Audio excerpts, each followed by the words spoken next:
కృష్ణా జిల్లా కానూరులోని సిద్ధార్థ కాలేజీలో నెల 23, 24 తేదీల్లో అంతర్జాతీయ కాంక్లేవ్ నిర్వహిస్తున్నారు. 34 కాలేజీల నుంచి 1000 మందికి పైగా విద్యార్థులు, 25 ఇండస్ట్రీల ప్రతినిధులు ఈ కాంక్లేవ్ లో పాల్గొంటారని వైస్ ఛాన్సలర్ తెలిపారు. కొత్త టెక్నాలజీ విధానాలను విద్యార్థులకు చేరువ చేయడానికి ఈ కార్యక్రమాన్ని ఏర్పాటు చేశామన్నారు.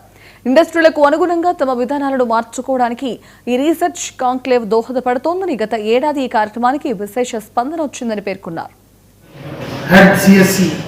Dr. D. Rajeswara garu, Head IT and Dean R&D, Dr. Sunit garu, Head Management, Dr. A. Sriram garu, other colleagues, Placement Officer, Sri Srinivas garu. అందరికీ నేను చెప్పదలుచుకుంది ఏంటంటే రీసెర్చ్ కాంక్లేవ్ అనేది కాన్సెప్ట్ మేము లాస్ట్ ఇయర్ నుంచి స్టార్ట్ చేశాము.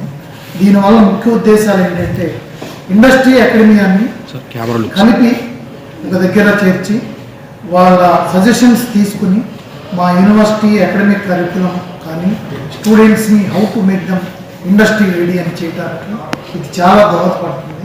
చాలా industries నుంచి దగ్గర 25 ఇండస్ట్రీస్ నుంచి higher level CEOs, vice presidents, for example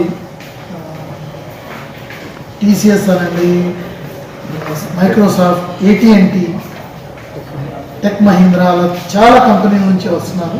academia చూస్తే IITs నుంచి, IIT తిరుపతి